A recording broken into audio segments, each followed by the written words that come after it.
Alright, we here. We fucking here. Like we did last time. Like we did last time. I'm finna roll the fuck up. Cause like I said, it's 4:27 in the fucking morning. It's 4:27 in the morning. So I'm finna roll up. Mad early. Niggas be smoking dumb early in the morning. Let's see how far I can push this strain before I need to go to sleep again. Cause niggas be tired. Like like really tired. Like extremely tired. But nigga be up though. That's what I needed this shit to taste like.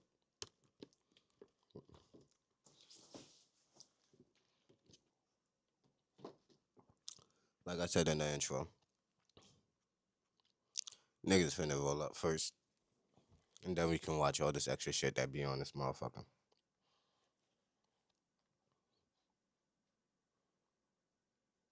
And then we can watch all this extra shit that be on this motherfucker. No lie.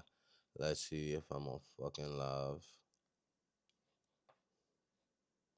Yeah, it show that I'm on live, so my shit not shadow ban. My shit not whatever the fuck that shit is. I hate pit maneuvers. I hate pit maneuvers. We said it's Squilla. Nah, that's wild. Niggas just be doing shit.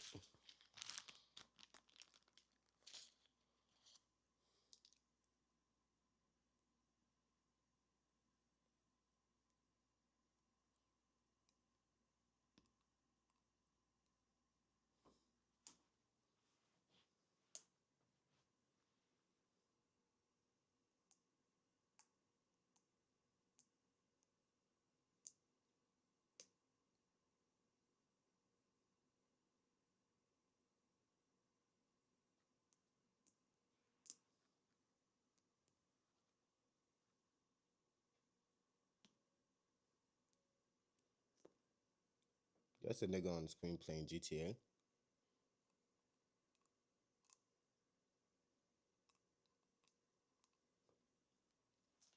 Like I could see the screen. I was picking my teeth. I didn't know if I could show that on camera or not.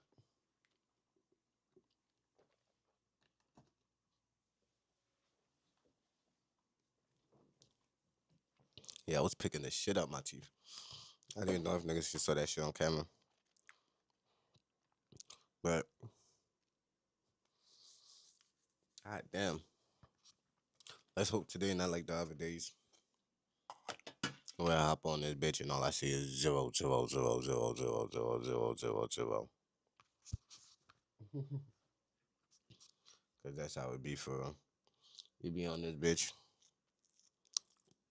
and all you see is 0, 0, 0, 0, 0, 0, 0, 0, 0, 0, 0, 0. You just be like, damn, why the fuck is it always zeros? Like, I know somebody out there, like, it's over 6 billion, over 7 billion people in the fucking world, and not one person is watching this shit.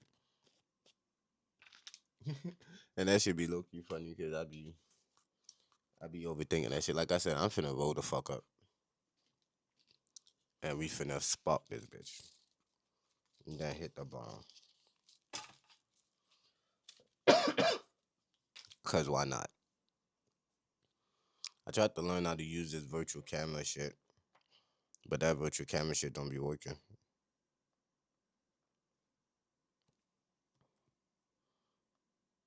Let's see, let's see, let's see.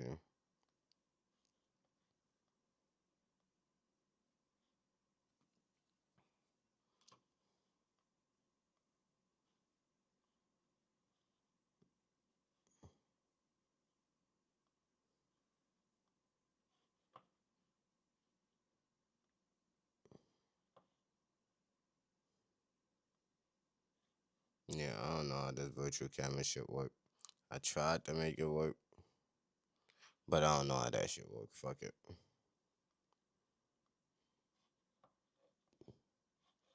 Matter of fact, let me see something. me see something.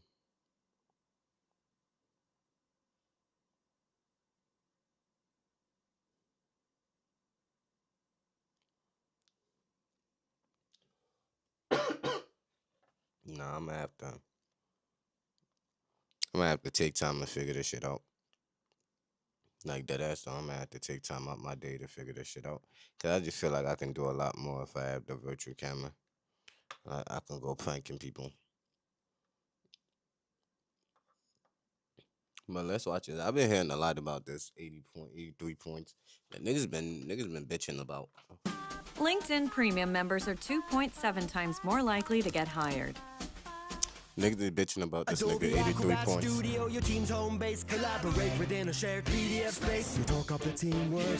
They think this design to be a contender. AI helps them finish the rest.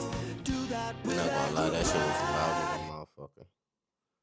For no reason. Take a look at the best scoring nights throughout NBA history, Put and this you shit will see on a list while of I the go greatest up. players to ever play the game. If I Jordan ever- 69, if I ever Steph shit, 62, I'll pause Lillard it. 71, Luka's 73, Kobe Bryant's famous 81. It's the most coveted record book in all of basketball, a testament and historical evidence of the greatest nights in NBA history by some of the greatest players in NBA history. Which begs the question, what the hell is Bam Adebayo doing here with a mind-boggling modern NBA record of 83 'Cause he points? awesome. Well, Shout out to the this, my Nigerians, friends, man. Shout is out the to the result of Nigerians. quite possibly the most egregious case of stat padding the That shit just cut from YouTube. There's no way, my boy. There's no way that shit just cut from YouTube.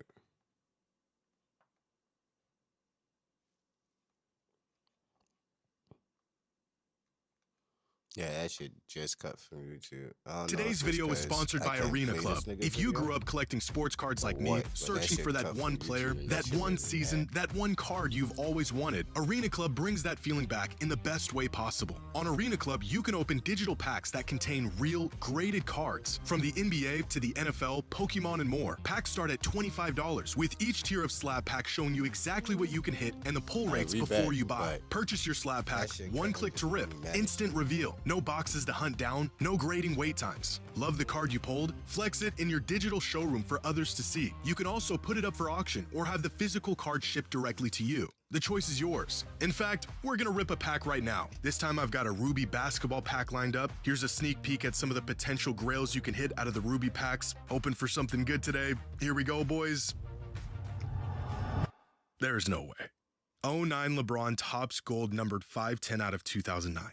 This is literally the best card I've ever pulled out of a pack. Now, like any card you pull from a slab pack, Arena Club instantly offers you cash for the card based on fair market value. So if it's a card you love, keep it. And if it's not the player you wanted, you can instantly take the offer and roll it right into another pack. And sorry, Arena Club, you are not getting this one back. Join me on Arena Club, where you can get 20% off your first slab pack or card purchase by going to arenaclub.com/Jimmy and using code JXMY. That's arenaclub.com/Jimmy, code JXMY.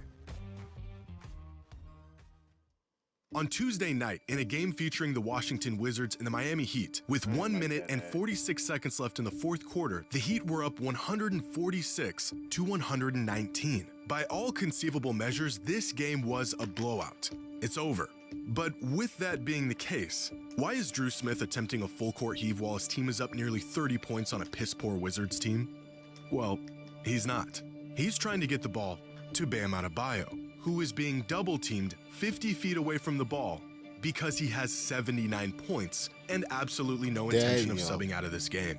At this Damn. point, the only way Bam is going to add to his historic total will be at the free throw line, because Washington is now guarding him with their entire roster. And what started as a normal basketball game has now become a full-blown circus act. Oh But yeah, they was it trying to do didn't that start man this way. dirty.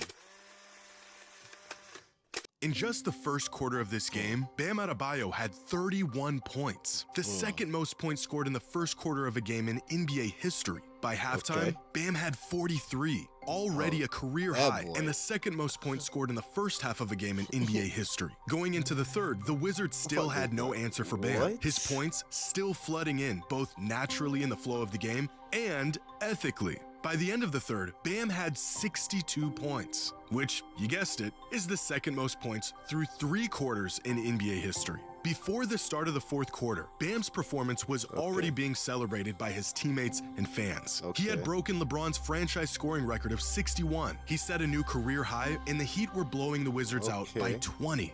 And it is at this point where Bam and his coaching staff are left with a decision. Stay in the game and build onto an already substantial lead. Leave the floor and sub out as the hero of the night, or stay in the game and potentially chase the league's scoring record. What decision should they make? Well, it just so happens that I covered this exact predicament in my last video, where I asked the question, is it possible to score 100 points in an NBA game? The final verdict? Yes, it is possible. The only problem? The circumstances required to have such a game are so unlikely that we will probably never see 100 points ever again.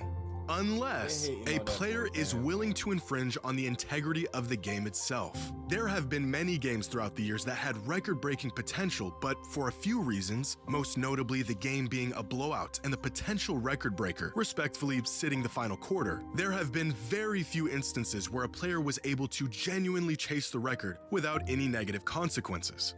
How did Bam Adebayo drop the most points in modern NBA history on a random Tuesday night in March? Check this out. I'm going to show you how I afforded this car. At least I think that's what they tried to do. I think they kept fouling that boy. That's why he kept going to the fucking field goal line. That's how much I was paying. You can't keep fouling niggas. I picked up the car a few months ago, and watch this. Ready? $97 premium. $20 were my fees. Great respect to let him. I don't know why the fuck I was talking through that. Whistle, whistle, whistle, whistle, whistle, whistle. They kept trying to foul that boy, and he kept cooking. He gets fouled. By choosing option C and infringing on the integrity of the game. In what could have been a celebrated, memorable, and ethical performance, Bam and the Heat decided to go a different route. With about 9 minutes left in this game, Bam had this incredible and one. A blow-by followed up with this great acrobatic finish at the rim through contact, and an explosion from the fans in the arena. And after hitting the free throw, this would have been the ideal and historically acceptable moment for Bam to check out of this game. It was his 70th point of the night. Miami had the game all but wrapped up. And up to this point, all of his points were ethical, non-GMO, farm-raised buckets. But instead, Bam stayed in the game. And here is how he scored his final 13 points. Free throw, free throw, free throw, free throw, miss 3, layup, free throw, miss 3, turnover, miss 3, free throw, free throw, free throw, free throw, intentional miss free throw, attempting to manufacture more points, free throw, free throw.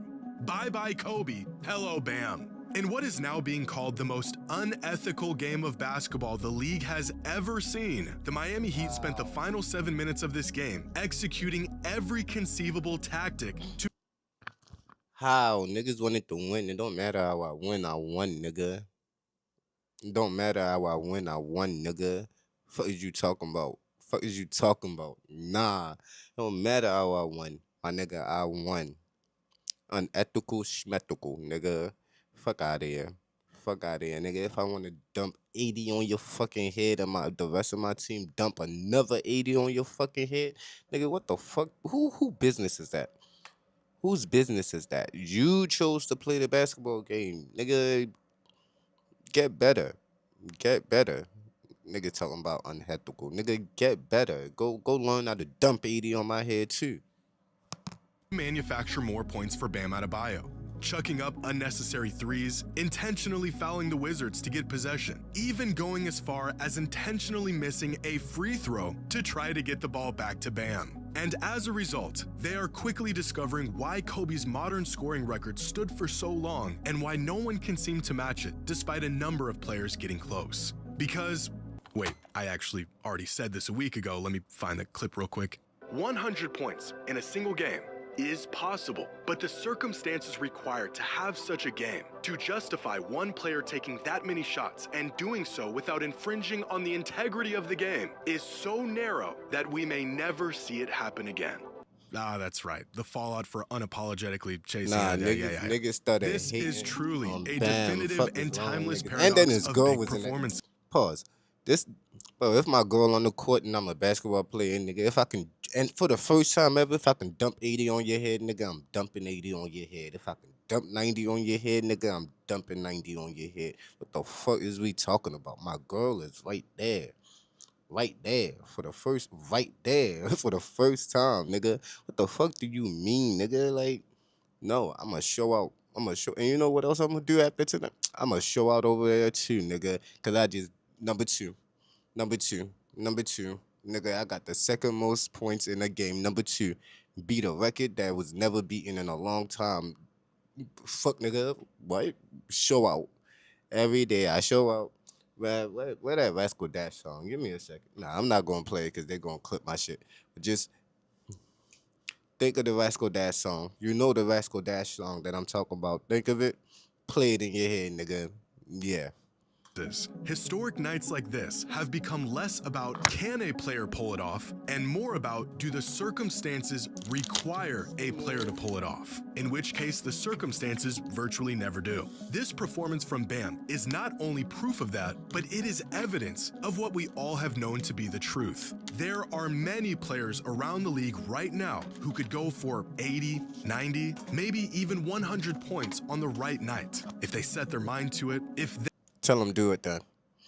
They can, but I ain't seen nobody do it. Man, stop hating on my Nigerian brother, man. Them and their team game plan for it. If it is their sole focus for 48 minutes. If the Washington Wizards are on their schedule. But even attempting something like this would require a player to break the unwritten rules of basketball. And that clearly isn't worth the backlash of possibly pulling it off. And it isn't worth it. So what were the fruits of Bam's labor? The second most points in a single game in NBA history, the most free throw attempts in a single game in NBA history, by far the most free throws made in a game in NBA history, and the 5th most three-pointers attempted in a game.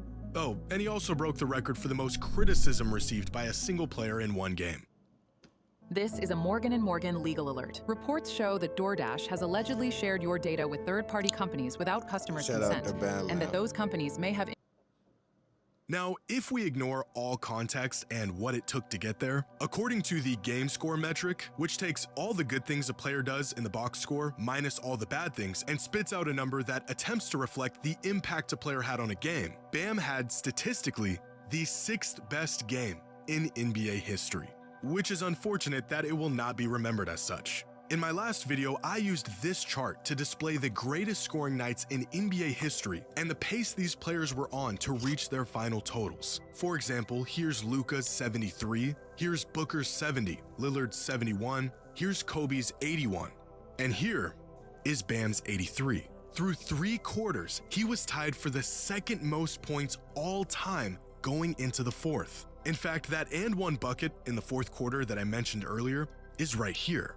All of his buckets leading up to this point were non-forced ethical buckets within the flow of the game. Bam Adebayo was playing out of his mind, better than anyone ever has in modern NBA history, even before all of these shameless scoring tactics were deployed. The stat padding that spurred all of this outrage took place here in the final 9 minutes of the game. All of this is now invalid because of this. A week ago, I said the methods the Warriors used to get Wilt to 100 were outrageous and would never be used in the modern NBA. 7 days later, we're watching a center get triple-teamed 94 feet out while up 25 with no admissible reason for him still being on the court. I now stand corrected. But I don't think these final minute tactics are worth discrediting this entire performance. 83 points is 83 points. Regardless of... The nigga dropped 83 points on niggas' heads. They triple-teamed him all the way down, knowing the ball was coming to him because they knew he was going to do that shit. Fuck is wrong with niggas? And it's hot as shit in my crib. And plus, this light is bright as shit. I'm over here trying to be on some fucking streaming shit like a dumbass. I don't know, man. Fuck it. We up. It's 4 a.m. Of how you go about getting them, you still have to go out and get them. The irony of this whole thing is that I've seen a lot of comments about how this game was proof for some fans that Wilt Chamberlain actually did score 100 back in 1962, despite there being no video evidence. If Bam can get to 83, Wilt Chamberlain could and definitely did get to 100, which there's already a laundry list of proof from that game. I don't know why this would be the determining factor. But if Bam's game is being ridiculed and dismissed, even if the criticism is justified, then so should the mythical 100-point scoring record. Because the way that Bam got his points is the exact method Wilt used to get his. Like, literally, bar for bar. During the final minutes of Heat Wizards, Keyshawn Johnson intentionally missed a free throw in hopes that the Heat would get the rebound to get it back to Bam. Put me in the game, This is exactly what the Warriors did for Wilt. The Heat also intentionally fouled while holding an insurmountable lead to get the ball back faster. The Warriors did the same exact thing to get Wilt to 100. If Bam's 83 points is invalid because of these tactics, then for that same reason, so is Wilt's 100. I think, to be honest, I think they just mad because it was a blowout. If this shit was 100 to 90, niggas wouldn't be that mad. If I really want to be honest. Like, they kept fouling the nigga, like.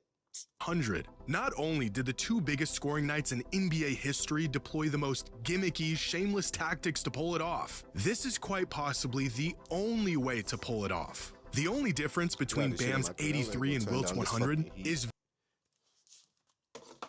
I'm ready to go turn down this heat because it was hot as shit. It was cold as shit earlier.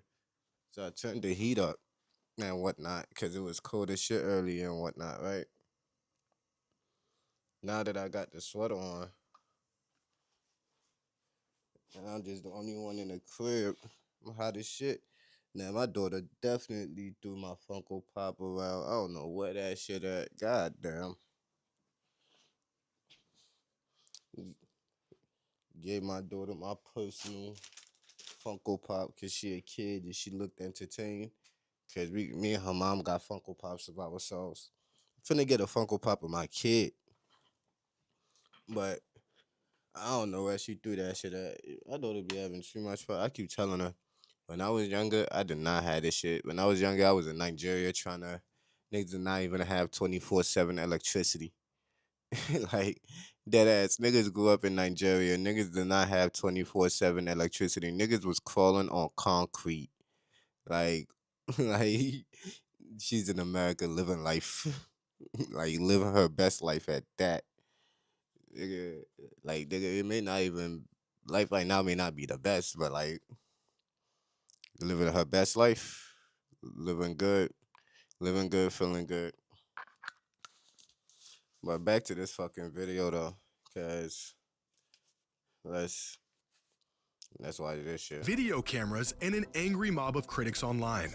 Now, to be completely honest, I was thrilled to finally see a coach allow his player to chase a record and have himself a night that most players could only dream of. You want to know how many games I've watched that were spoiled by an early sub? A player being punished for giving too much belt to the opposing team. A 3-point party cut short because they were playing too good. Potential record shut down because it wouldn't be in good taste. If this is what it takes to make up for all the times I had to watch Steve Kerr pull a player from a game on the verge of a league record, then so be it. I am just as surprised as you that I will now see Bam Adebayo's name above Kobe Bryant's for the rest of my days. But to see Bam have the audacity to...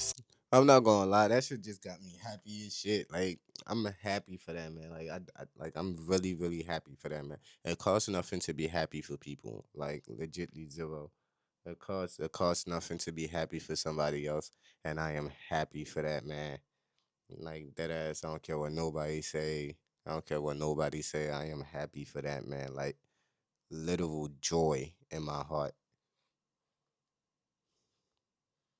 Stay in this game, emphatically do what no one else would dare. Was just as fun as it was shocking. which, by the way, every single player, without exception, would choose to stay in the game and chase a record if their coach allowed them to. This just happens to be the rare case where a coach did allow it. How can we blame Bam for doing something every player would do if given the chance? I don't know, maybe instead of putting all the blame on the man who just scored 83 points in an NBA game, we should aim that frustration at the team that allowed it to happen. Throughout this game, Bam attempted 43 shots, which is a lot. But you want to know who shot more shots in a single game?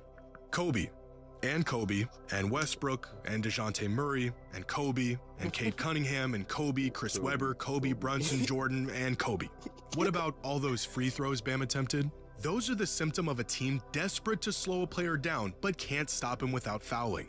It has been decades since the last time a player chased points to this extent, let alone had a coaching staff that allowed him to do it. But as I previously mentioned, this feels like conclusive proof that the only thing keeping that 100-point record intact is sheer respect for the unwritten rules and the opposing team and the game itself. If Bam can go for 83, I can only imagine what players like Luka, Shea, Giannis, and Wemby could go for if given the opportunity. But now that we're stuck looking at this for the foreseeable future, what are your thoughts on this game? Do you feel like Bam's 83 was legitimate, or did...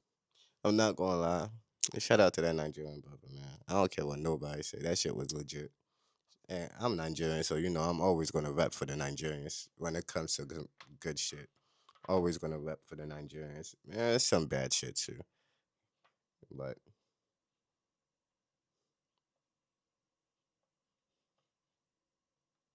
Jesse too. It wasn't a dream. Okay, yeah, no. We moving on. That man Wayne don't look like he was yelling. Sad. Nastiest isolation bag work. Let's see. I don't really be watching basketball. Life would be easier if I could do everything from the logo. Allow me to assist. Image. Now that's a tomato. Sheboygan. The answer is Sheboygan. State Farm with the assist. The Home Depot has fast, free delivery, so you can get everything you need for out Sheboygan there or in here without having to go anywhere. Order today and I thought this was an ad. I wanted to skip from it. the Home Depot. But you can't skip this.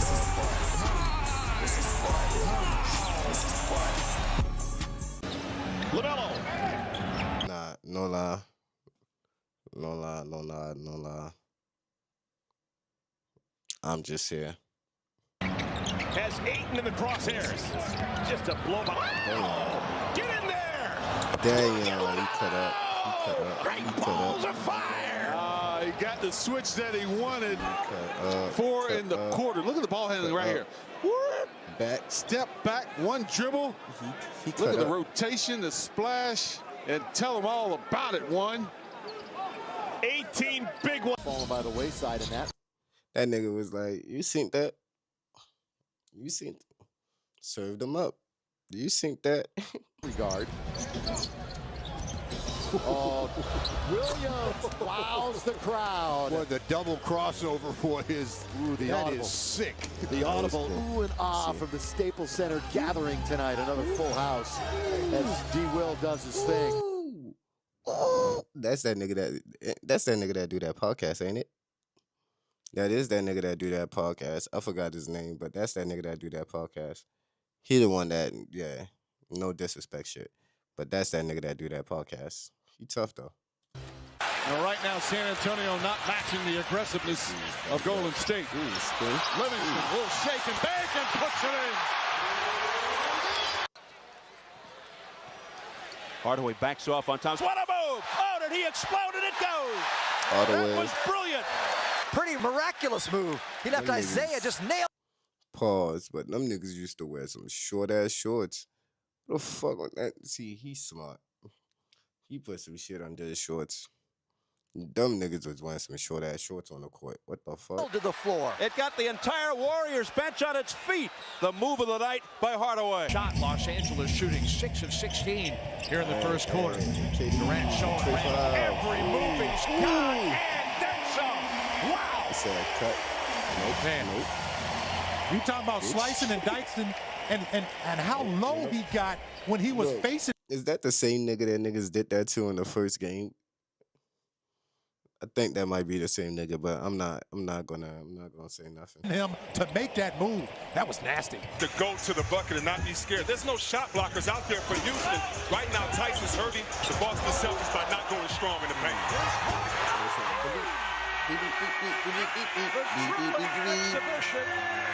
Which led to the slipper. Rockets by 4. Perfect fight. Yes.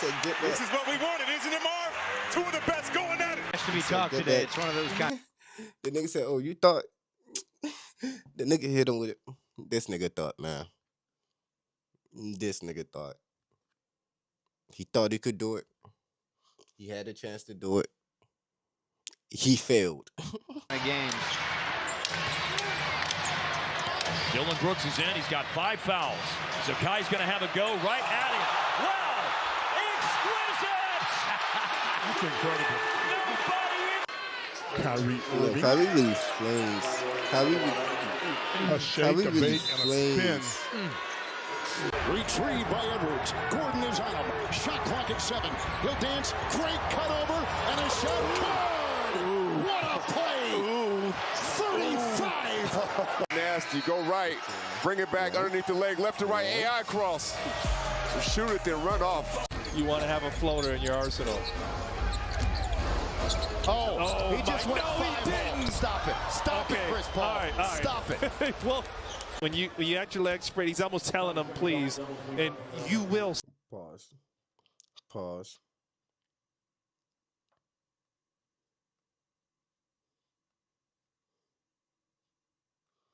Pause that, because he definitely went through that nigga leg. See that play later. Definitely. Continue to play. That's inbounds. Curry. What a move. And then the Tucker. Oh, man. The wizardry of Steph Curry on the handle and then the hot hand. Oracle buzzing after that little foray. 3:06 remaining in the first. Between the legs. Spin around. Crossover. And now the switch. Let's watch another shit. Let's see what's going on. Let's take it out of basketball.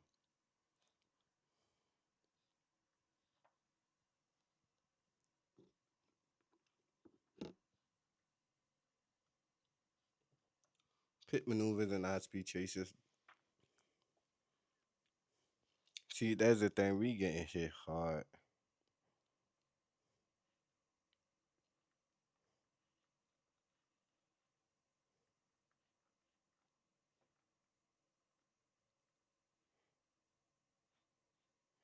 She yelling at that nigga. Let me see. We have got to the point where literally anybody can build a fully working app She without was knowing yelling how at to that nigga. code. Let me see what This the is fuck is Base going 44. This is a first look at the current industry-leading AI app builder, and you wouldn't. Hey, adrenaline junkies. Welcome to Mind Rush. Get ready to dive into heart-pounding chases, jaw-dropping action, and the most thrilling moments caught on camera. Let's get your heart racing. Niggas be doing a lot. On September 30th, 2025, in Sarasota County, Florida, a trooper with the Florida Highway Patrol was set up along Interstate 75. Why is it always Sarasota County?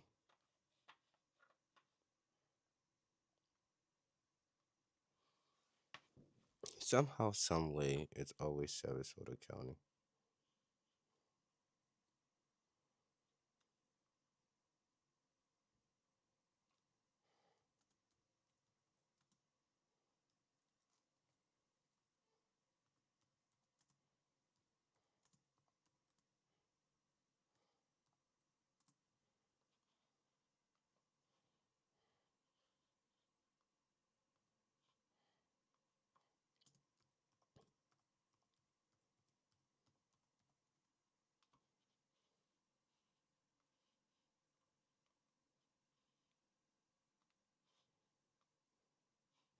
So I'm here, put me on to something.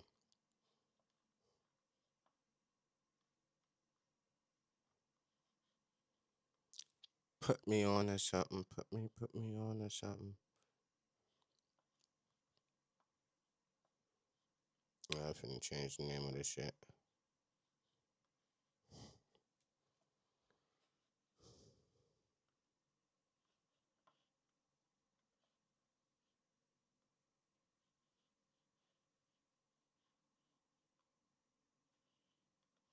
I'm here, put me on or something. That's what we do. After a be on the lookout alert went out for a stolen white Kia Seltos. The owner was tracking the car live, and updates kept coming in as it moved south. When the Kia finally passed the trooper's position, the plate was confirmed. Once the lights came on, the driver chose speed over stopping. Of course, because it's stolen, nigga. Nigga try and get the thing. This is the thing now. So remember how I be saying, like, if they catch your plate, you done for? This is the example of if they catch your plate, you good. Because it's not your car. So if they run the plates, it comes back to whoever car it is. Your main objective is to get the fuck up out of there. And as you can see in this little thing right here, that's what they're trying to do.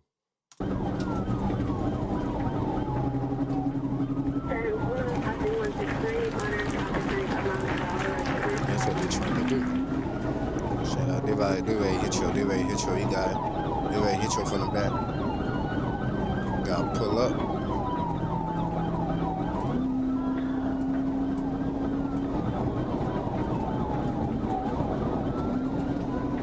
You gotta pull up, find a way to cut up. Yeah, you need to do, find a way to cut up, because if they hit them, they're going super fast.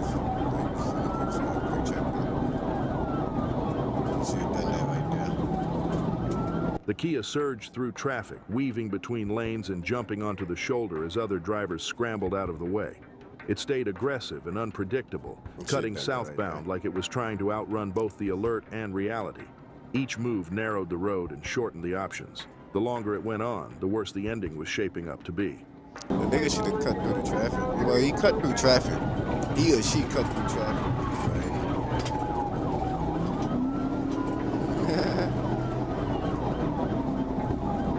Yeah, I'm ready to hit my bum, but like, they know what they doing.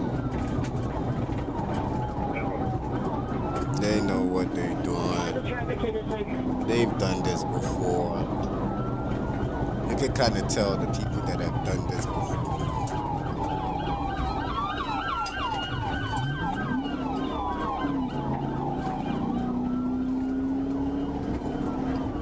Oh, the other nigga tried to be in the shoulder to cut him off.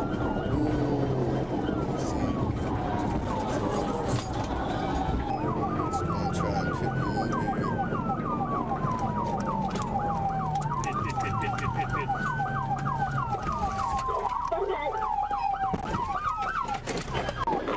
As traffic ahead slowed, the trooper moved into position and executed a pit maneuver that shut everything down. The Kia spun into the median, slammed into the cable barrier, and came to rest sideways between lanes. The driver was pulled from the vehicle and taken into custody without further resistance. Inside the car was an open beer can, and later at the hospital, her blood alcohol level told the rest of the story. By night's end, the chase was over, and so was her freedom. Charges fleeing and eluding with lights and siren-active motor vehicle theft, DUI driving with a suspended or revoked license, reckless driving a stolen car, a live alert, and one bad decision after another. The Bolo did its job, and the run ended exactly where it was headed. On May 30th, 2021, in Carroll County, Georgia, a Georgia State Patrol trooper noticed a Nissan Altima moving a little too fast on GA 166. It was the kind of stop that usually ends quietly with everyone heading home, but when the lights came on, the driver chose not to slow down. The Altima surged ahead, and just like that, a routine stop turned into something much bigger. The Altima. You caught that shit, the Altima.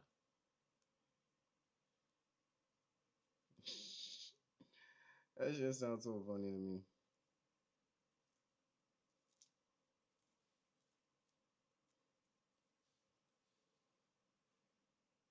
That shit sounds so funny to me.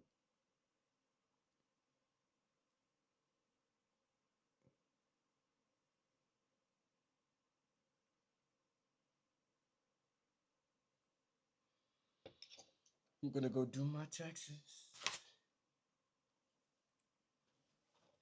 Today, I probably don't get nothing back. To be honest, I probably don't get this shit back.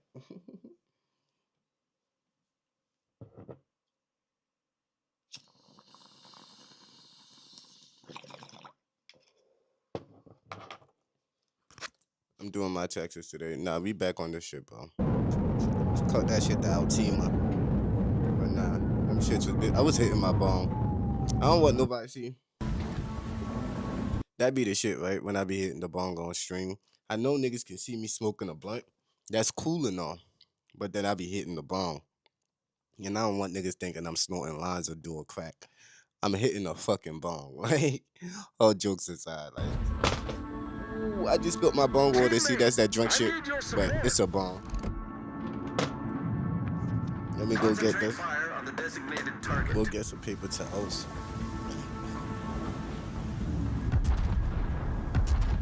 I spilled my bong water. I should have been running in the house because I got neighbors and it's like 4-something.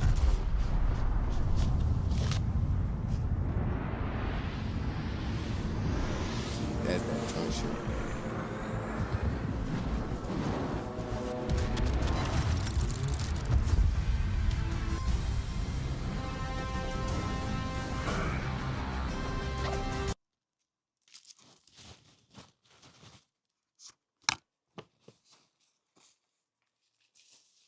You installed this? Even had a few screws left over.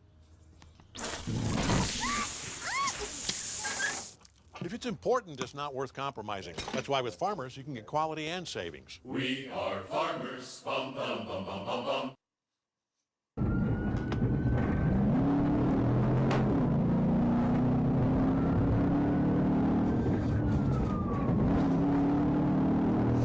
Troopers moved in and attempted a pit maneuver during a turn, but the car fought through and kept going.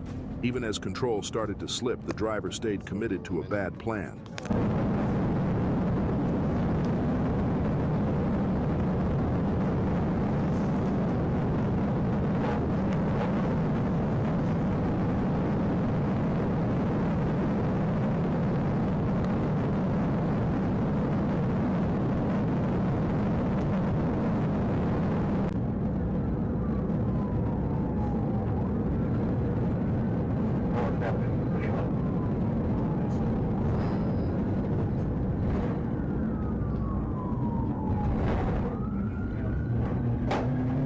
The Altima pushed past highway speeds, charging through back roads and into the city of Bowdoin. It crossed no passing zones, ran a red light, and flirted with oncoming traffic more than once.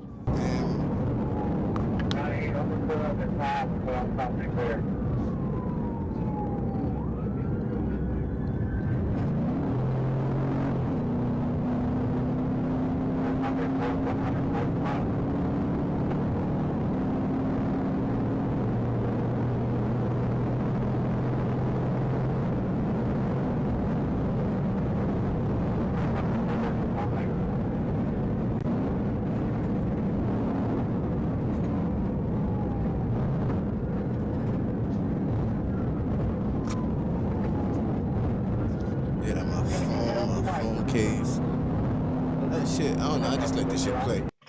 But all that shit right smell like dirty bong water. I need to clean this shit.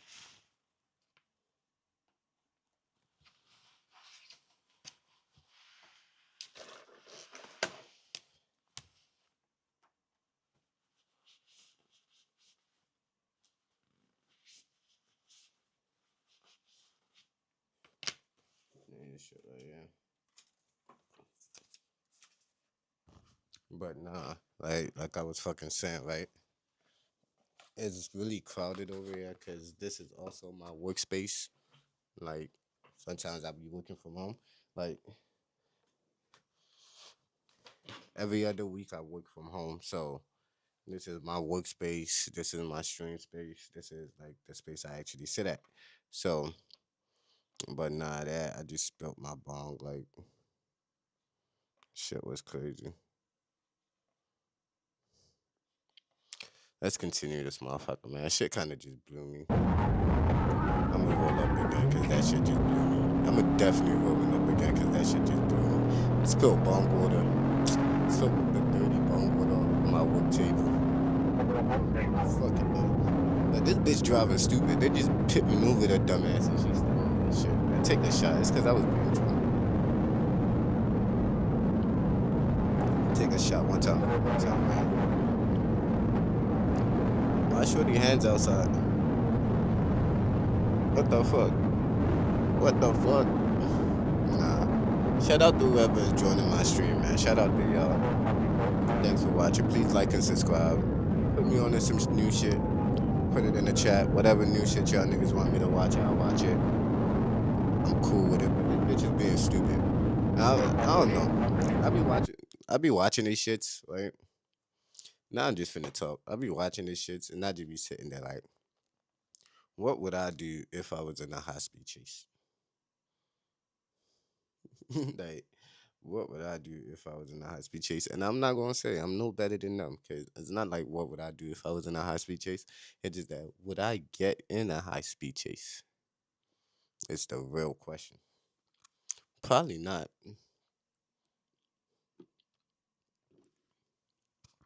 Probably not. I be having shit to lose. All jokes aside, I be having shit to lose. And I don't got time for none of that shit.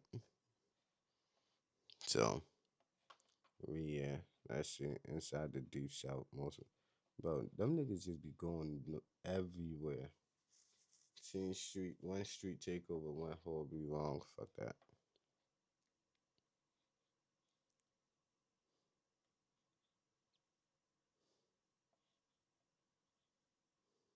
You said they were calm. Too calm. How can you be too calm?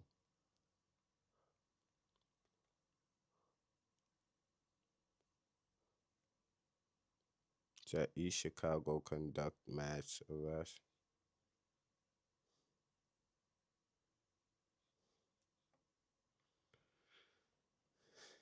Let's see.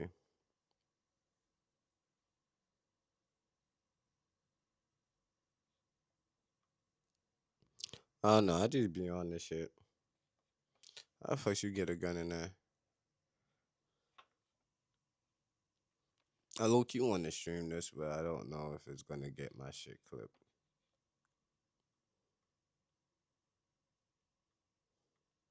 That'd be my real thing. I don't know if shit gon' I don't know what gonna get your shit clipped, especially because I be trying to stream on YouTube, so I don't be knowing what the fuck is gonna clip my shit. I just be like, okay, let's just play this shit.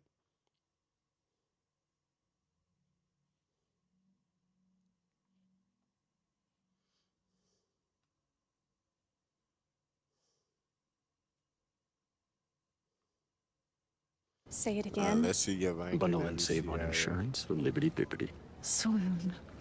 Swoons. Such majestic birds. What? Only pay for what you need. Liberty, liberty, liberty, liberty. Our bookstore is like a portal. It's neo-Victorian, it's steampunk. And we wanted our Wix website to be too. I'm Jenna. And I'm Josh, and we're the owners of The Last Bookstore, California's largest indie bookstore. I wanted to create a bookstore that keeps the magic of real books alive. We want people.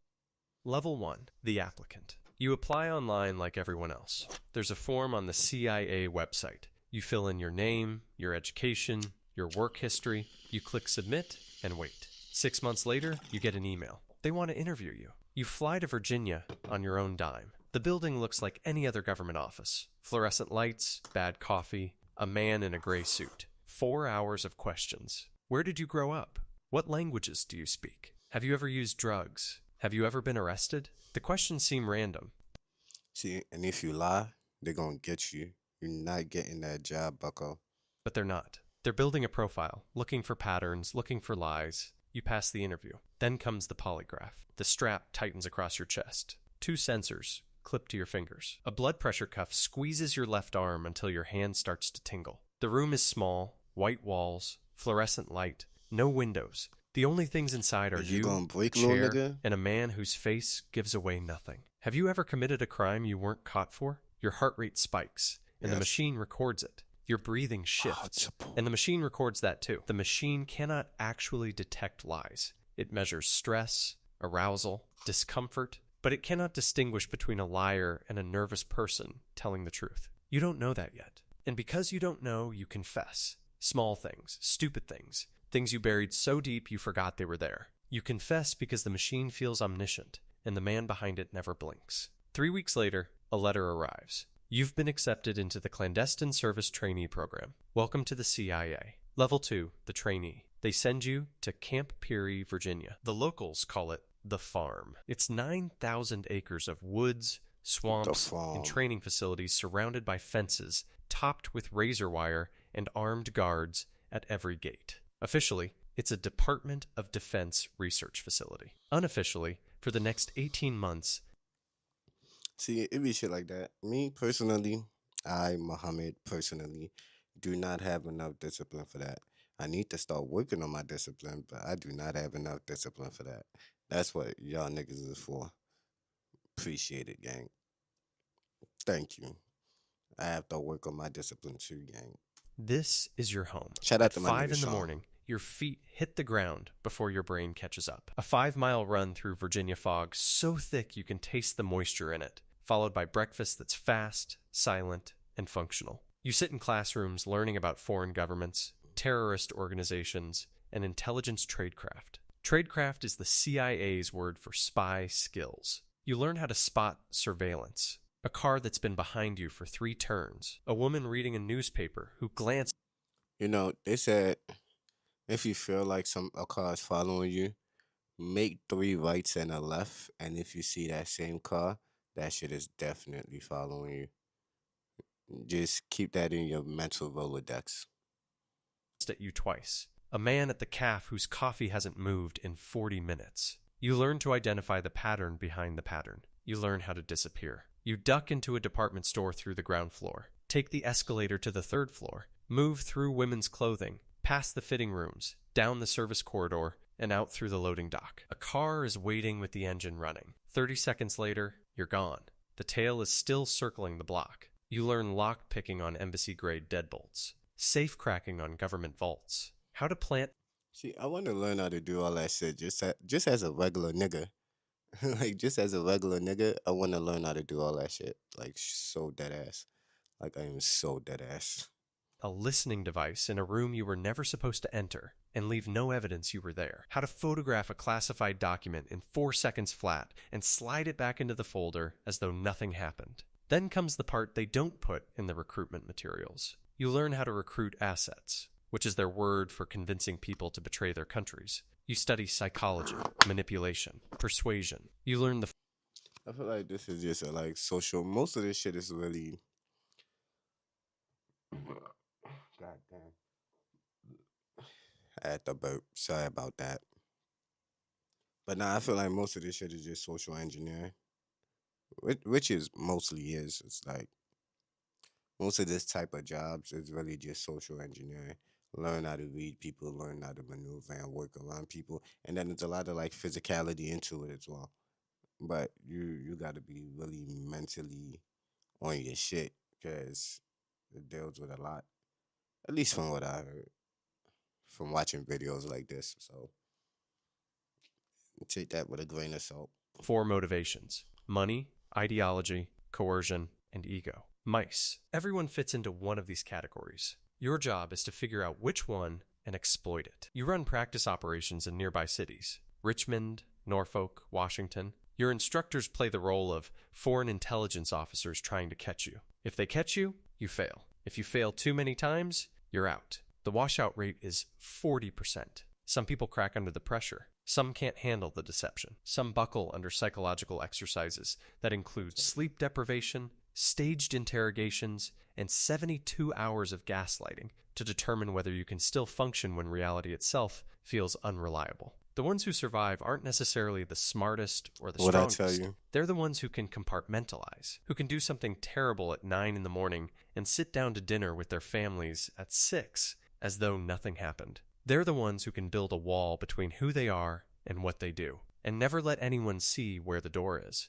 You graduate in the top 15% of your class. They give you a badge and a cover identity. You are now a CIA operations officer. Your real career is about to begin. Level 3, the case officer. Your first posting is an embassy in Eastern Europe, a former Soviet bloc country where the walls still carry the memory of who built them. Officially, you're a political attaché. Your name is on a diplomatic list. You attend diplomatic functions in uncomfortable suits, making small talk with people you're secretly evaluating as potential targets. Unofficially, you're a spy. Every handshake at every reception is an evaluation. Every conversation over warm champagne and cold canapés is an interview the other person doesn't know they're having. You scan the room, running 4 calculations at once. Who has access? Who has weakness? Who has...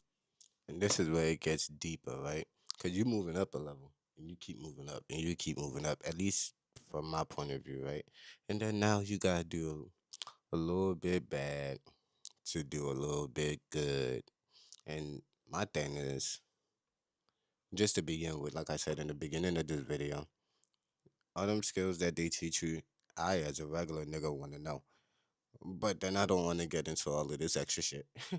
Motive. Who can be turned? You study targets the way a surgeon studies an X-ray, examining habits, routines, debts, addictions, family problems, political frustrations. You catalog vulnerabilities the way a locksmith catalogs tumblers. Everyone has a mechanism. Everyone can be opened. Your first recruitment takes 8 months. He's a mid-level bureaucrat in the foreign ministry. He has access to diplomatic cables. He has gambling debts. You approach him at a casino. You buy him drinks. You become his friend. You loan him money to cover his losses. Then you loan him more. Then more. By month 6, the loans total $50,000. A manufactured dependency constructed cent by cent. He cannot repay it. He knows it. You know it. Neither of you says it aloud. By month 8, you ask him for a favor. Just a few documents. Internal memos. Nothing important, or so you tell him, and so he tells himself. He agrees. He has no real choice. He's been agreeing for months without recognizing it. You now have an asset inside the foreign ministry. You eat dinner at the embassy that night and feel nothing in particular. Level 4, the NOC. Most CIA officers work under official cover. They're diplomats or military attachés with badges, offices in the embassy, and diplomatic immunity. If they get caught, they get expelled from the country. I didn't know that. I thought like CIA niggas just pop up and do shit. I didn't know that I didn't know they work with, like, you know, if a diplomat go across the world, they follow them and do all this extra shit. I just thought they just pop up. All right. Boom. I'm in this bitch. I'm here to destroy, plant, connive, lie, and leave. I guess they do more. Country. Embarrassing, but not dangerous. You're offered something different. Non-official cover. NOC, pronounced knock. The most dangerous job in the intelligence community. You won't have diplomatic protection. You won't have an embassy to run to. No badge. No government ID. Nothing connecting you to the United States government. Kicking up the dirt as I pull out my skirt. When I walk by, they all on alert. Eeny, meeny, miny, mo, you could be first. Left foot, right foot, left foot, right foot. That's what I thought. Right foot, left foot, right foot, left foot, right foot. So maybe I misheard, like he was saying that I was like, you know, I'm drinking and shit. I love that our patients have nearly 2,000 doctors to choose from. And you can see an urgent care doctor in person or through our app. Anytime, day or night. We're here to give you the exceptional care you deserve. Kaiser Permanente. If you get caught, you're on your own. The CIA will deny you exist. The State Department will deny you exist. The President will deny you exist. You'll be prosecuted under local laws. In some countries, that means prison. In others, torture. In others, a bullet in the back of the head and an unmarked grave. You say yes. They build you a legend. Their word for a fake identity. You're now a businessman. That's the real sauce. What the fuck? That's the real shit right there. Niggas don't know you. You work for a consulting firm that doesn't actually do any consulting. It's a CIA front company with real offices, real employees, real clients. None of them know who you really are. But the thing is, if the people in the place where you stationed at know that that's a front, now they know everybody that work there. Kind of, yeah. But if they got regular people, and then they got their people, and it runs like a real company, then probably not. You know, at least that's what I think. Live your cover 24 hours a day. Your neighbors think you're a management consultant. Your girlfriend thinks you travel for work. Your parents think you quit the government years ago. The only people who know the truth are your handlers back at Langley. All communication goes through dead drops, a chalk mark on a wall, a package taped under a park bench, an encrypted message buried in the code of an ordinary-looking website. You sleep with a packed bag and a passport, not yours, under the mattress. You check... See, I always wanted some shit like that too, but low key, like from when I was younger, I always just like wanted to be like a little spy nigga. Like if I really want to be honest, because like it just seemed fun. Like it just seemed fun to do shit like this. Like right now, you can have a go bag. You can have a go bag. Like a go bag is basically just a bag filled with shit that you will need to leave at any point. Like my book bag technically is a go bag at any point, except for I don't have, like, I have my work laptop in there, have my passport, my ID, just like important shit, and everything except for my social security card. Like technically, well, I don't walk around with it no more, but like, and I don't take the bag outside the house, but it's just something like niggas can just, phew, I'm out of here. Like, everybody should have that. Every reflection and every window for the face that appears too often. You memorize the vehicles behind you, vary your route home every single day, and never use the same calf twice in the same month. You are operationally, existentially, structurally alone. There is no one on earth who knows both your real name and your current location. If you die tonight, the truth of who you were dies Nobody with you. knows Level you. 5. The paramilitary officer. They pull you out of NOC work after your cover is almost blown in Beirut. A local intelligence service got suspicious. 2 men in a parked car that shouldn't be there. A woman on the 3rd floor with a camera lens that catches the light for half a second. Your cover is compromised. Not fully exposed, but the fracture exists, and fractures only widen. They extract you, debrief you for 3 weeks in a windowless room in Virginia, and present you with a new path. The Special Activities Division. SAD. This isn't about deception anymore. This is about direct action. You go through another round of training. 6 months of the most intense military training on the planet. Small unit tactics, close quarters combat, explosives and demolitions, advanced weapons training, high altitude parachute operations, free falling from 30,000 feet, combat diving, SEER, survival, evasion, resistance, and escape, where they confine you in a box for days to teach you what captivity feels like before it happens for real. Most of your instructors are former Delta Force or SEAL Team 6. They don't care about your recruitment skills. They care about whether you can kick down a door and clear a room without getting your team killed. Your first mission is in Afghanistan. You spend 3 months in a mud compound in a valley that doesn't appear on any official map. You grow a beard and wear local clothes. You eat what the Afghan militia fighters eat: flatbread, rice, and goat. The men you work alongside have fought for decades. Their loyalties are fluid. The only constant is that everyone has a price. Your job is to locate targets and eliminate them. You watch through binoculars as Hellfire missiles turn buildings into craters. Sometimes the intelligence is accurate. Sometimes the intelligence is wrong. The target isn't there. Women, children, families eating dinner in the wrong building at the wrong time because a grid coordinate was off by 200 meters. You try not to think about the times it goes wrong. You have another mission tomorrow. They award you a medal that doesn't have a name. The ceremony has no official record. The mission it recognizes never officially occurred in a country where you were never officially present. Crazy. How do you go from zero experience to flying for one of the world's largest airlines? Let's find out as we go behind the scenes. And I'm Level pretty sure 6, there are people the on that team level, leader. though. After 5 years in SAD, you're promoted That to team leader. nobody knows You what the run fuck your they own do. unit. Nobody 8 knows the operators. true them. You're Do responsible they for the really mission. know the truth? You're responsible. Do they really know the true them? Like, that's fucking crazy. You're just a ghost of a shell.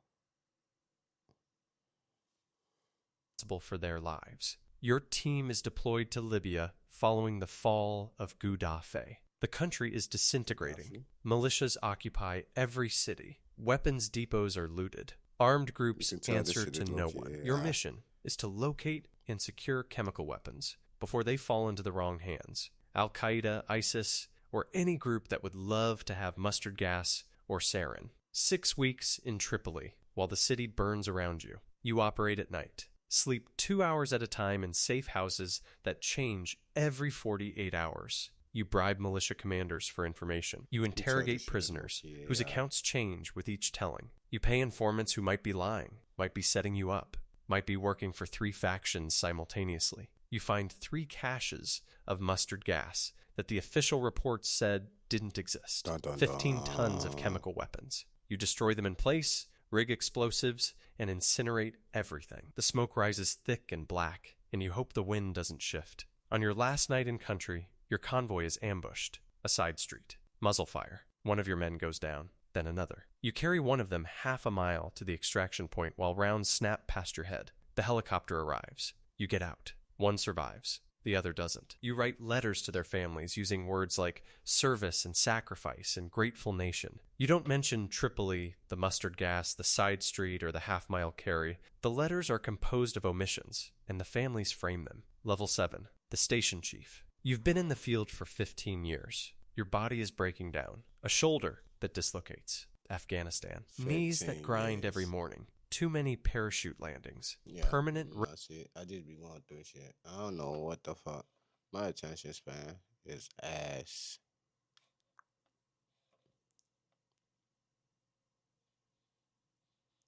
That's crazy.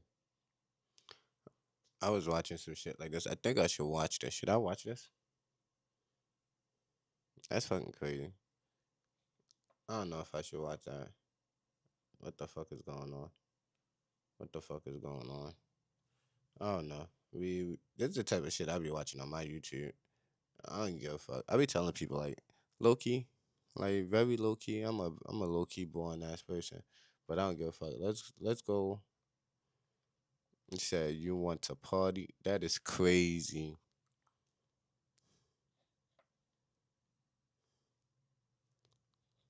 Let's see this Baltimore shit. Could you use up to $800? Find it at BioLife. Up to $800 is waiting for you.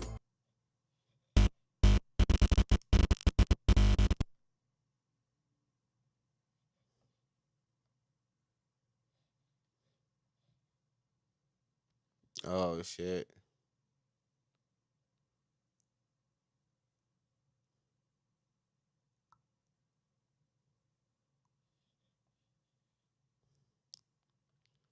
Okay. If you would like a more detailed version of the events that led up to this video, I urge you to watch my previous documentary diving into the tragic murder of rapper Lil Marlowe, the 4L versus 3L beef, and how the Atlanta drill scene emerged from it. Thank you all for watching, and always, I hope you enjoy.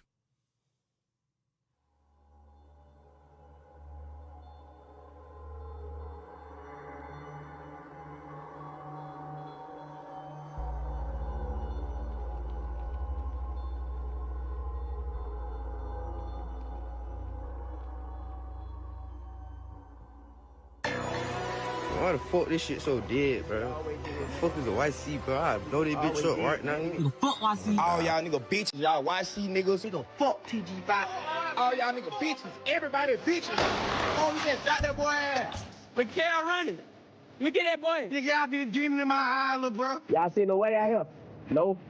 Hell, the way. No, bitch, your ass, your mama texters. Fuck TG5. You almost some 5L family and shit.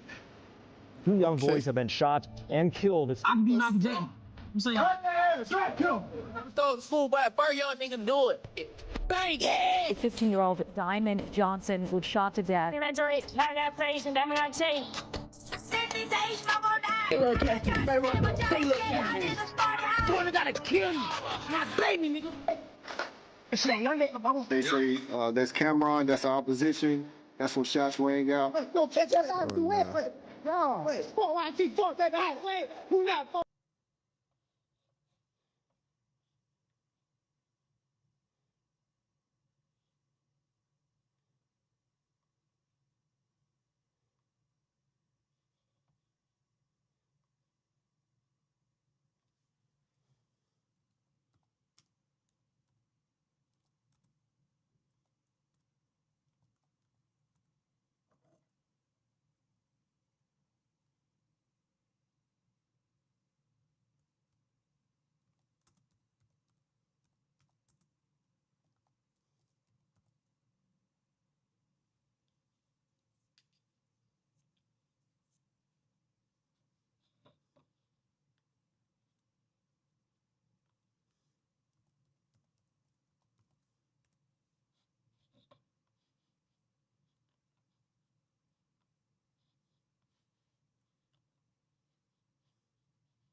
Hold on, give me a second.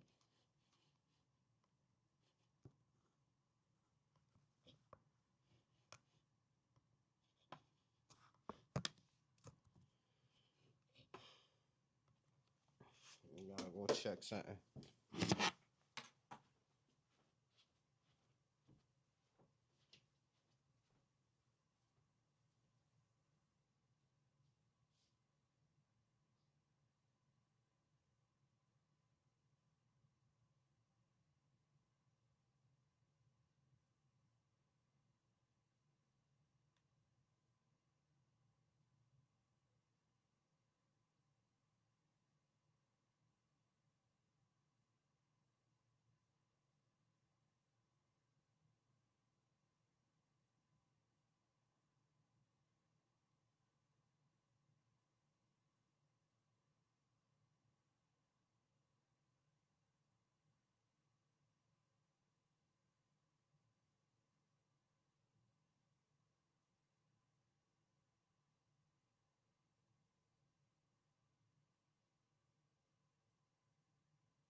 We are back. I'm finna roll up again, but let's watch this shit. Shot and later died at the hospital. Another deadly shooting. Stop speaking on red, bro. Y'all is a bitch. Bro, I'm not saying that shit, man. Yo, I want to be on that shit, bro. Someone shot and killed a man in a single vehicle wreck. Shot and left for dead in a stairwell. I don't know. I'm rolling up, so I'm not using my actual mic. So. I'm ready to die. I'm dead. I'm alone. They kids. Like, these are kids that niggas is talking about. Well, I'm not gonna say kids, because I don't know how old they is. We have got to the point where literally anybody can build a fully working app without knowing how to code. This is Base 40. But these niggas is kids, bro. So, I don't understand. I just smacked my shit.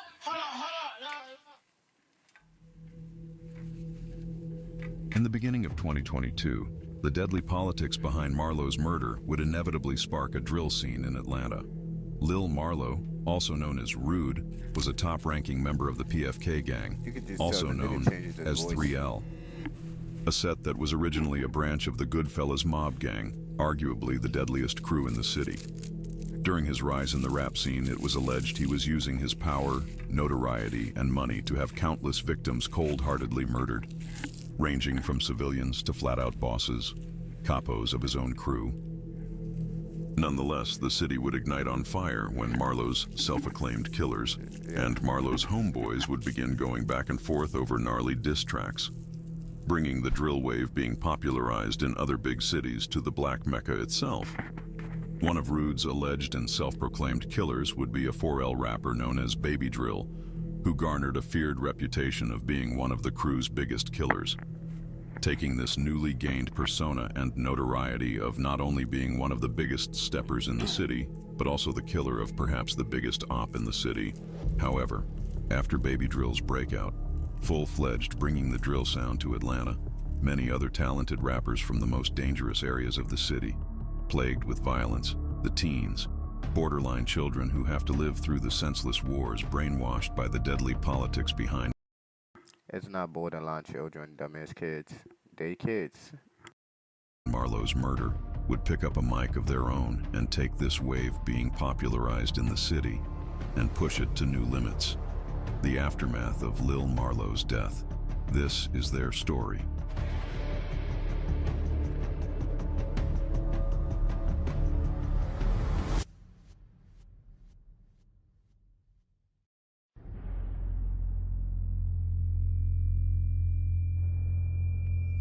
There is a search for a solution to a dangerous trend, a story we've been tracking for months.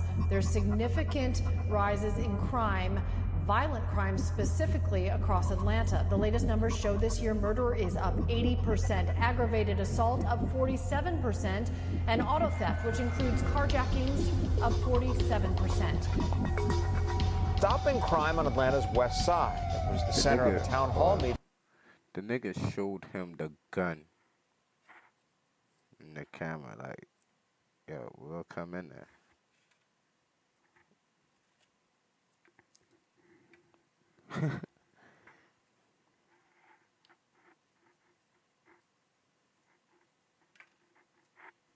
That's fucking crazy.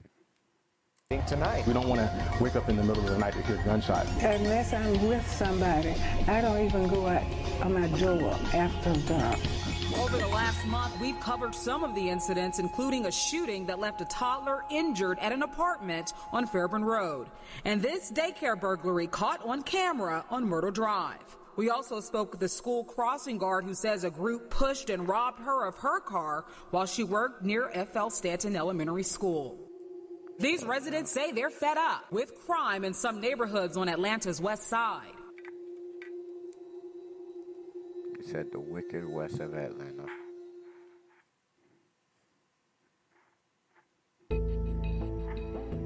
Atlanta, one of the fastest growing cities of the South, sometimes being referred to as Black Hollywood for its undeniable influence in multiple aspects of the music scene, revolving black wealth including the city's booming music scene, nightlife, and entrepreneurship. And while most people know Atlanta for the very surface level identity, it's become known for including the city's high fashion, hustlers, and players.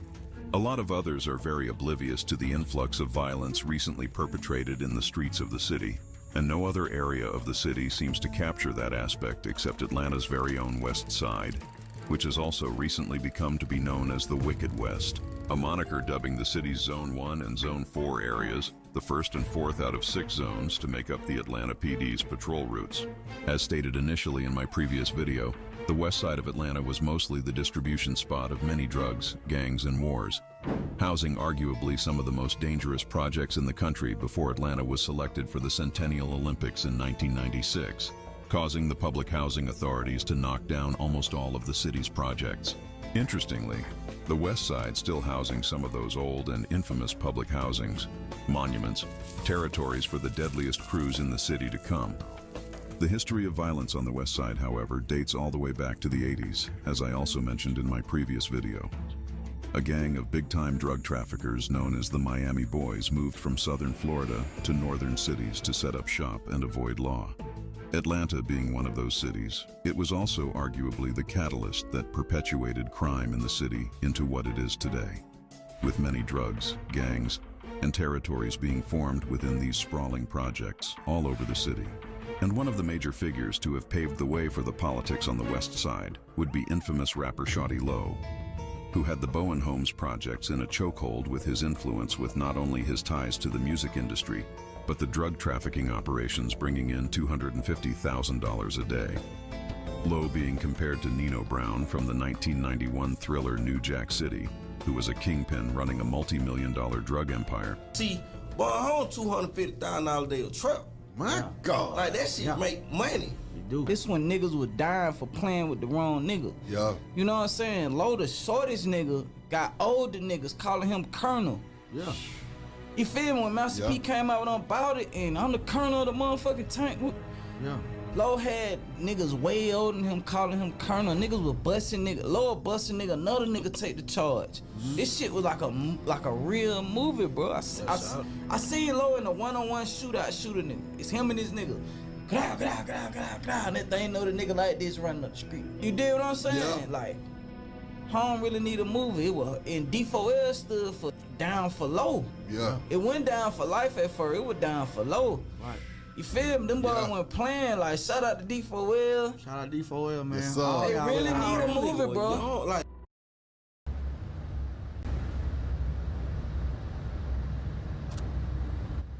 Shout out to y'all. Shout out my nigga Gucci.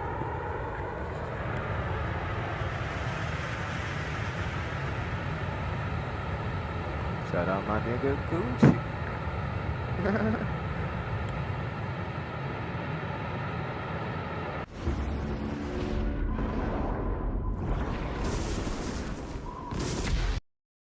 But you see, Lowe wasn't the only rapper from the Zone 1 and Bankhead areas of the city who'd ultimately blow up both musically and while also dealing heavy dog food around the hood. Enter the 2010s. Atlanta, a shell of itself from the deadliest projects in the country, rapidly being gentrified with billion-dollar investments. An upcoming figure on Atlanta's west side, Rollo, growing up in two of Bankhead's most drug-infested areas. English Avenue and Vine City would make a presence in the rap scene in early 2015. And just like Shawty Lowe, Rollo would run a drug trafficking operation in one of Bankhead's most notable hoods. Federal agents claiming he's responsible for smuggling a little less than $2 million worth of marijuana from California to Georgia. See, being one of the biggest dope boys to come out the entire city, of course Rollo would come to form his own organized crew, Famgoon, widely known as Famerica, that started at the beginning of Rollo's career. See, the areas Rollo and his Famgoon crew would grow up in and claim their territory. English Avenue and Vine City also has a dark history regarding the city's violence and drug infestations. English Avenue and Vine City, also known as The Bluff, is one of the oldest hoods on the west side and arguably the most popular hood in the entire city. When I was young, I seen this shit about this little neighborhood. I'm not gonna call it little. I need to stop saying that because that's like dissing a nigga. But I seen this shit. I think Snow on the Bluff. It was like a first-person camera view of just what the hood was like over there. I think some people said that shit was fabricated, but I don't know.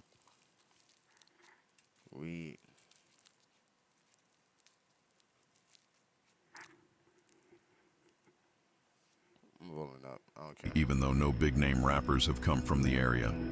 The Bluff, which stands for Better Leave You Fucking Fool, not so friendly, huh, is a concrete jungle of abandoned houses and traps, widely being known as the epicenter of Atlanta's drug trade. The area becoming so known to not only natives, but even out-of-towners, after the hood was the location for a mini-documentary film called Snow on the Bluff, starring a gangster, actually from the hood, Curtis Snow, who would ironically be arrested in 2016 after having a standoff with officers in an Atlanta funeral home. You assholes watch too many movies. Like, oh, we're gonna get carjacked in the hood, yo. They're probably just gonna think you're hot, and like maybe they'll give us stuff for free. This dude's coming over. He's kind of looking at us, right? What's going on? I see it in your face. I got the good stuff. All right, now. Cocaine, pills, whatever you want. That's pretty much You got exactly extra what I want. wolf? Okay, camera cool, ain't that y'all ain't no goddamn police. No, we're not police, man. We can do it quick, right? Like, All right, get in. Hurry up. Here, let's do it. yeah, you got enough for everybody tonight? Yeah, well, I definitely want, how many rolls do you want, dude? Well, I want at least 3 for myself. All right, well, let's get 10 rolls and the 2 8-balls. 10 rolls, yeah. 10 rolls, 10 balls. I can try. Yeah, try this. Hey! Hey! Man, don't you... The Bluff becoming so known for its drugs, gangs, and violence predating decades that T.I. would open a hip-hop resort known as the Trap Museum right in the heart of the Bluff. You see, one of the main streets to make up the Bluff, connecting both English Avenue and Vine City, would be Joseph E. Lowery Boulevard, which used to be infamously known as Ashby Street before it was renamed, in an attempt to begin gentrifying the area to honor the civil rights leader, Reverend Joseph E. Lowery. You would also come to find out that a lot of the big rappers in the city, rather it's Young Thug hailing from the city's treacherous south side in Zone 3's Cleveland Avenue, or the notorious Henchman Gang or 5L all the way on the east side in Zone 6. A lot of Atlanta's street politics, relations, and ties actually stems from the west side itself. And more casuals would rather find that out when Atlanta PD claimed earlier of this year that two 13-year-old children, Jackety Davis and Layman Freeman, were killed in a gang-retaliated shootout on July 2nd of 2024 after police claimed a music video Lil Baby shot in his ops hood led the ops to spin back on Baby's 4PF crew, killing innocent kids while targeting their rivals. That very same video shoot ironically being shot up. What's it? Sam, you okay? Did you lose a lot of money sports betting on DraftKings or FanDuel? You may qualify for up to $75,000.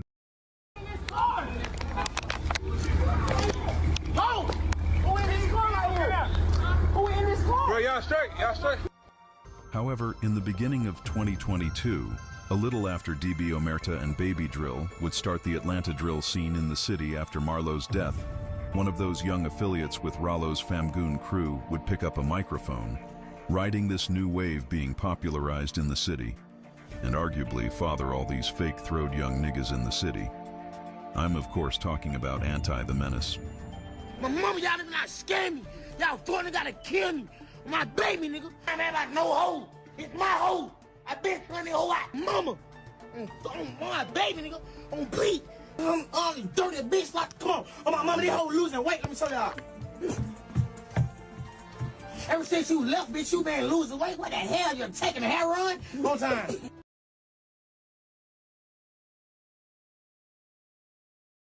Unmute this shit. Yeah, them niggas just got the yelling on the fucking screen. I don't know why, but nah.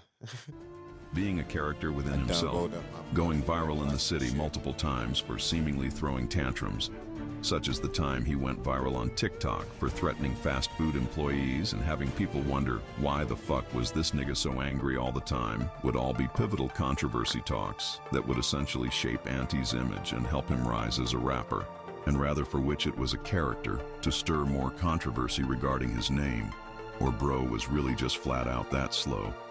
Anti would also implement that anger into his music, taking the distorted 808s popularized in the Atlanta drill sound Baby Drill started, and twisted it with the dark, heavy-hitting street piano melodies, sometimes samples that was a staple on the city's west already due to rappers like Lil Baby or Marlo's hold on the west side's music.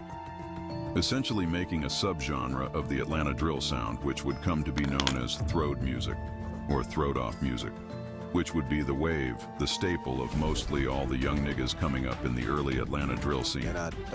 But however, it is difficult to really pinpoint who actually first began hopping on these type of beats and started using this infamous flow, melodic auto-tune while spitting demonic lyrics about gang banging and murdering people. Because the same time Anti blew up with his hit Murder Bitch, that would put him on the map and have the entire area mimicking his style and mannerisms, Anti was actually on the come-up with his homeboys, all experimenting with this new sound, pioneering the come-up for their broader crew.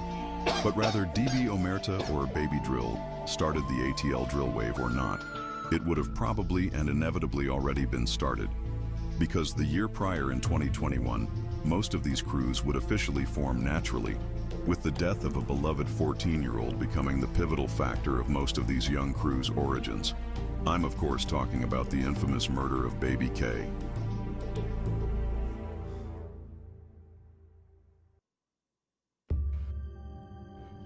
I don't know about none of this shit.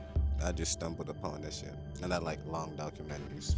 Should be interesting. Now the origins behind Anti's 952 crew featuring...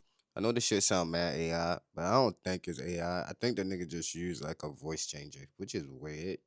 Cause just put your voice out there, but fuck it. The likes of Anti, Rack Baby, and Lil Big are a bit complex when you take into consideration the many crews, sets, and Renegade members making up the crew. You see, 952 first began as a label created by arguably the mastermind behind the city's young nigga splurge. Lil Big, who would use all the money and notoriety he acquired in the streets to essentially start multiple LLCs, record labels, and put on a bunch of his homeboys and affiliates he was close with, or close with Baby K, seeing the potential behind multiple artists and using his money to push them. Sometimes handpicking the beats, running the pages, handling the marketing, booking studio sessions and shows. He clearly had a vision. It was never initially a gang, but the deadly gang politics they would hop in regarding Baby K's death and their affiliates' beefs would catch the attention of the APD, who began labeling them a gang. Flynn, I know you're an artist yourself, and you know you manage other artists. How do you balance that? I don't really. You know, being real with you, I'm fucked up. Shit, when I get in one mode, I'm in that mode. I really don't rap until I got to. My partners be on my ass because they, you know what I'm saying? They be like, your shit hard, you know what I'm saying? But I enjoy the aspect of the management side only because I can see it and critique it better. I can't really critique my own shit like that. But I love music regardless. With the management and the artist thing, it was more so for me as in business. I'm a business-minded person, you know what I'm saying? And I always knew like my shit is called Forever Entertainment. And the whole point of that name, like forever, I want to live and last forever, like eternally, even when I'm. I rock with some shit. I rock with that mentality. Cause I don't know. This might sound selfish, but I always wanted to be like I wanted to stop aging at like 23 and just live forever at the age of 23. Like never die type shit. Like ever. But some people might think that's selfish. But to each their own. Gone. And it's easier for me to do that with a label than being an artist. Because with a label, you can have 1,000 artists. With them 1,000 artists, they can have one hit a piece, that's 1,000 hits. But it's way harder for you to have 1,000 hits by yourself. You know what I'm saying? I still would be a part of all those hits. Now being able to sign some of the most active and careless young niggas in the city is no easy feat, especially if you aren't as big a name like Young Thug or 21 Savage. However, it may come to a shock to many casual fans to find out that Lil Big was actually the older blood brother of Caden, which would make sense in the long run as he appears to seemingly be the leader of the K4K movement. See, Big actually hails from Campbellton Road in Zone 4, an area now known for being territory of 952's Ops Casket Gang, but I'll get into that later. However, the point I'm trying to make is that even though Big grew up on Campbellton with his brother Caden, or Baby K, they would become known around the entire West Side, becoming affiliated with several of the biggest crews all over the West in Zone 1, Zone 4, and the western half of Zone 3. Big man, 43952, I'm in that bitch. Hell yeah, for the people that don't know where you from. Shit, I'm from Atlanta, man.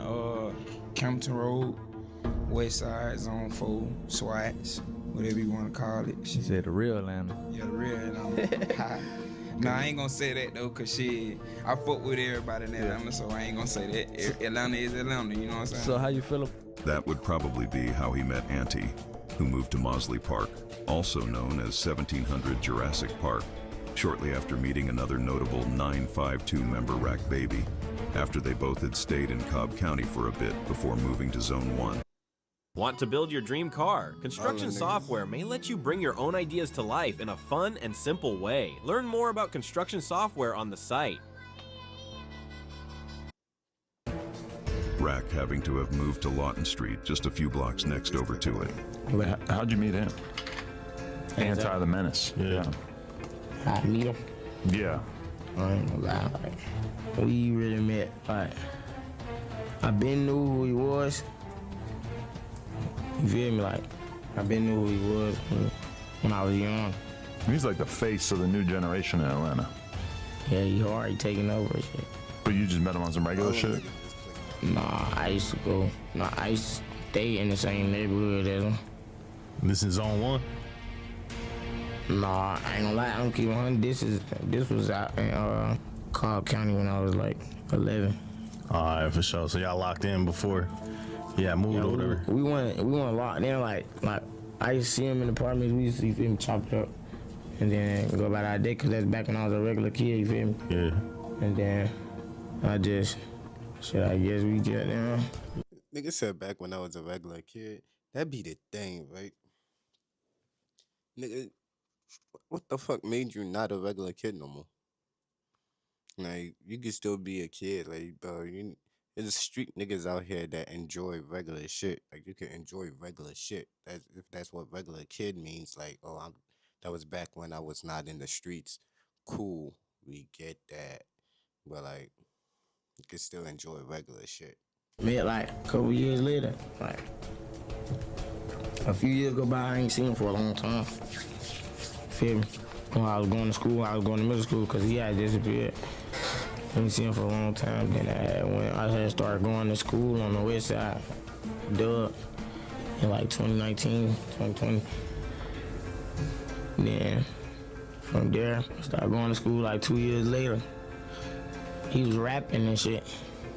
And then I guess they had wanted to like do a song with me. Like, cause I was rapping on Instagram and shit too, and they was saying it. So I guess they wanted to do a song with me, and then we did it. You feel me? I don't know what's up.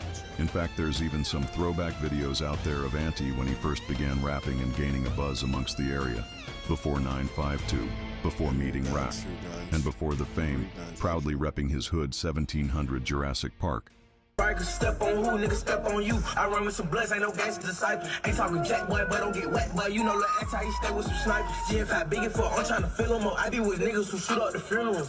Ante and Rack would eventually hop off the porch early in their lives, where they would have gotten affiliated with Rollo's notorious Famgoon crew, as Famgoon members can be actively seen in the 952 circle, which began to make more sense when casuals found out that Rollo would bail Ante out of jail in the beginning of 2024. Not much is really known about the early lives of the biggest rappers to have come out the 952 crew, but we would probably get an idea with Rack, who's originally from Chicago, hailing from the deadly M Block. Rack would interestingly also make a brief cameo in one of Snoop Dogg and Nipsey Hussle's videos as a toddler, which was interestingly wiped from YouTube, as well as Rack's interview with No Jumper of him mentioning it, which suspiciously raises questions about Rack's come up, leaving the question if he's an industry plant. But you can tell he grinded for what he had and used to be dirty as hell. Anyways, Big would eventually get tied in with a set from Zone 1's Simpson Road known as Simpset, or Extortion Crew. A set of sex, money, murder bloods, and arguably the original clique to spread Bankhead's blood gang influence throughout the area to the young niggas. Now, Baby K was only 14 years old, but had already gained a loved and respected reputation around the area due to his affiliations and ties all over the West, some of his family even being members of the most notorious sets in the city. And for those who knew Caden, they also knew that he was all about his bad circle, which began to make more sense when casuals found out that Rollo would bail Ante out of jail in the beginning of 2024. Not much is really known about the early lives of the biggest rappers to have come out the 952 crew, but we would probably get an idea with Rack, who's originally from Chicago, hailing from the deadly M Block. Rack would interestingly also make a brief cameo in one of Snoop Dogg and Nipsey Hussle's videos as a toddler, which was interestingly wiped from YouTube, as well as Rack's interview with No Jumper of him mentioning it, which suspiciously raises questions about Rack's come up, leaving the question if he's an industry plant. But you can tell he grinded for what he had and used to be dirty as hell. Anyways, Big would eventually get tied in with a set from Zone 1's Simpson Road known as Simpset, or Extortion Crew. A set of sex, money, murder bloods, and arguably the original clique to spread Bankhead's blood gang influence throughout the area to the young niggas. Now, Baby K was only 14 years old, but had already gained a loved and respected reputation around the area due to his affiliations and ties all over the West. I'm gonna come back and I'm gonna watch this shit from the jump. I'm gonna come back and I'll watch this shit from the jump. It's like 6:06 a.m. Damn. When I want to get off stream, that's when people start joining the stream, and I'm just sitting here like, damn, I should stay on longer. I don't know. That's if niggas is interested in this shit that I'm watching. Let's keep playing it. His family even being members of the most notorious sets in the city. And for those who knew Caden, they also knew that he was all about his bag. A leader, not a follower, as he reportedly didn't gang bang even though the areas he grew up in were riddled with gang violence, and his friends being some of the most dangerous young niggas from that side. As they getting the rats, stay positive, stay humble, man. Y'all stop doing all that arguing, man. Tuda just get a regular shirt, man. Don't even get into all that, man. Do you support Israel and the Jewish people? Now, more than ever, Israel needs committed friends around the world to voice. But that would all seemingly change on the night of July 3rd of 2021, a day before the 4th of July. Caden would be attending a party with his homeboys and affiliates on the 600 block of McAfee Street. Apparently, multiple youths affiliated with some of the most notorious crews in the city were there, with reports claiming nearly 50 teens were present at the party. One of those young crews at the party would be the young affiliates from Lucci's YFN crew. For if you live under a rock are a set of Inglewood family bloods, or 93 IFG that formed under the Atlanta Blood Gang in Zone 3's Summer Hill, or simply known as The Hill. YFN has become one of the most infamous crews. My thing is, yeah, I'm ready to hit my bomb. My thing is, how the fuck all these young niggas keep getting all this money? Like, that's what I want to know. How the fuck all these young niggas keep getting all this money? Because that nigga had, like, at least 50K in that past video. Like, in the video that they showed of that young nigga, that nigga had at least 50K money for him. Like, big as shit. What the fuck is niggas doing? I should have done that when I was a kid. I could have, too. Like, in the city for their blood-fueled rivalry between Young Thug's YSL, a case that had both rappers fighting for their lives over an impending RICO, after Thug's YSL crew murdered YFN's Big Nut. But recently, the younger generation hailing from the YFN crew seemingly made their own clique under YFN known as 127 Mafia, which they rep both to the fullest. But anyways, at that party, Caden probably would have never expected what looked like a good time to be his last, considering he was also deep at the party with his closest friends and affiliates, such as the 952 crew and other notable sets he was tied in with. That would start a movement after his death. And when you take into consideration the many gangs and cliques that were there, mixed with the beginning of Atlanta's drill wave that had spiked violence in the city, it is honestly no surprise how an event such as this one ended, and whether Baby K was gangbanging or not, he would indeed choose his side when apparently around 10 p.m. that night, a brawl. You're always gonna choose your friends, regardless. Like, bro. You leaving with the same niggas you came in there with. If they fighting, you fighting too. It don't matter if they are different crews and all of that, and you cool with everybody in that bitch, right? If you can't stop it, you fighting with the people you came with. That's a side you're always going to choose. All broke out between Baby K's affiliates and the 127 Mafia or YFN members. When Caden jumped in the fight, multiple teens from 127 would pull their weapons and open fire at Caden and his affiliates, striking Caden and grazing two other teens around the ages of 14 and 15. Them is young niggas.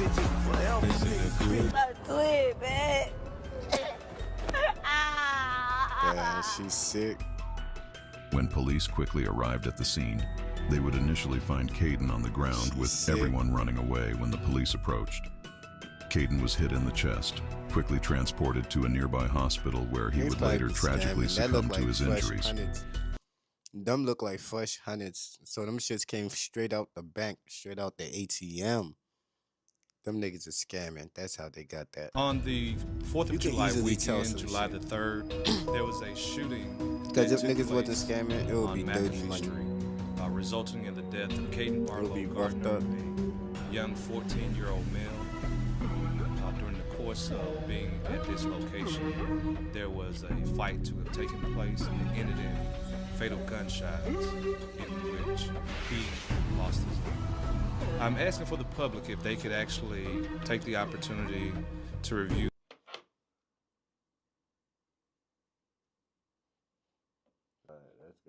shit.